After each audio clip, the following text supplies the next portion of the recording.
नमस्कार, मैं हूं सपना पांडे और आप देख रहे हैं दैनिक भास्कर उत्तराखंड उत्तर प्रदेश। उत्तराखंड के पूर्व मुख्यमंत्री हरीश रावत ने अपने ही पार्टी के कुछ विरोधी नेताओं को गड़बड़ मैन की संज्ञा देकर बड़ा बयान दिया है। हरीश रावत रविवार को देर शाम देहरादून के रुद्रपुर जाते समय कुछ देर के लिए रास्ते में रुके और पत्रकार वार्ता के दौरान उन्होंने ये बड़ा बयान दिया। काशीपुर से राजेश शर्मा की रिपोर्ट। धन्यवाद।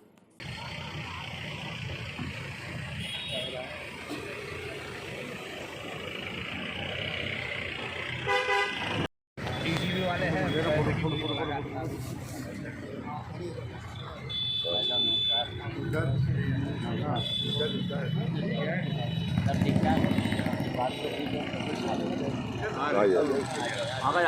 वो ले लेते हैं अंदर ही ले चलते हैं। आइए प्रणाम।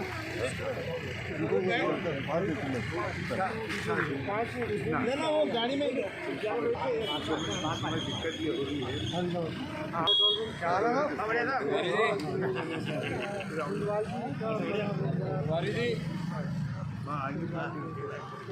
पेट्रोल पंप है, आप आइए एक मिनट।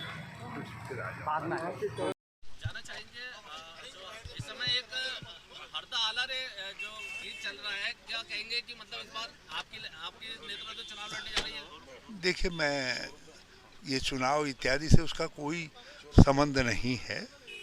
एक कवि की, एक लोक गायक की भावना है और मैं उनकी भावना के लिए उनका बहुत आभारी हूँ कि उन्होंने हमारी सरकार के समय में जो हमने योजनाएं चलाई थी या जो समय समय हम बातें करते रहते हैं, उनको इस लायक समझा कि उनको अपना कंठ दे सका, अपना स्वर दे सके।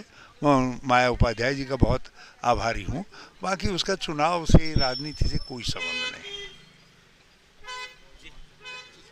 रावत जी, एक बार बताइए, ये लेकिन कांग्रेस में ही आपका विरोध क्या है?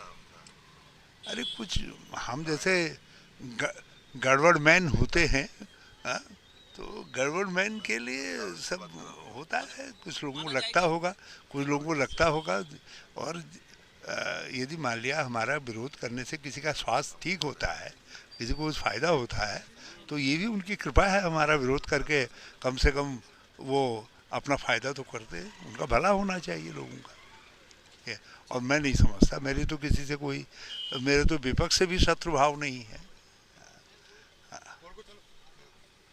कांग्रेस की ओर से आप ही होंगे या कोई और? देखिए, क्या पार्टी करती है ये तो अंत में पार्टी डिसाइड करेगी। मगर मेरा अपना मानना ये है कि भाजपा की मोदी रणनीति के जवाब में कांग्रेस को स्थानीय चेहरे को आगे करना चाहिए, ताकि भाजपा को भी स्थानीय चेहरा आगे करना पड़े और स्थानीय मुद्दों पर और स्थानीय चेहरों पर ही चुनाव सीमित हो। राजीव, किसान आंदोलन अब एक नया रूप ले चुका है। आज कल सरकार ने पहल की थी, उसका किसानों का भी एक सकारात्मक रूप सामने आया है। क्या कहेंगे इस बारे में? मैं तो कह रहा हूँ भगवान सरकार को सदमति दे और तीनों कानूनों को वापस ले ले। हम एक बात जानते हैं, अब तो देश पूरा किसानों के साथ खड़ा है। जाना चाहेंगे इस समय एक हरदा आला रे जो गीत चल रहा है, क्या कहेंगे कि मतलब इस बार आपकी नेतृत्व में चुनाव लड़ने जा रही है? देखिए, मैं ये चुनाव इत्यादि से उसका कोई संबंध नहीं है। एक कवि की, एक लोक गायक की भावना है और मैं उनकी भावना के लिए उनका बहुत आभारी हूँ कि उन्होंने हमारी सरकार के समय में जो हमने योजनाएं चलाई थी या जो समय समय हम बातें करते रहते हैं, उनको इस लायक समझा कि उनको अपना कंठ दे सका, अपना स्वर दे सके। मैं माया उपाध्याय जी का बहुत आभारी हूँ। बाकी उसका चुनाव से, राजनीति से कोई संबंध नहीं। रावत जी, एक बार बताइए, ये लेकिन कांग्रेस में ही आपका विरोध क्या है? अरे कुछ हम जैसे गड़बड़ मैन होते हैं, तो गड़बड़ मैन के लिए सब होता है। कुछ लोगों को लगता होगा, कुछ लोगों को लगता होगा। और यदि मान लिया हमारा विरोध करने से किसी का स्वास्थ्य ठीक होता है, किसी को कुछ फ़ायदा होता है, तो ये भी उनकी कृपा है। हमारा विरोध करके कम से कम वो अपना फ़ायदा तो करते हैं। उनका भला होना चाहिए लोगों का। और मैं नहीं समझता, मेरे तो किसी से कोई, मेरे तो विपक्ष से भी शत्रु भाव नहीं है। पर कांग्रेस की ओर से आप ही होंगे या कोई और?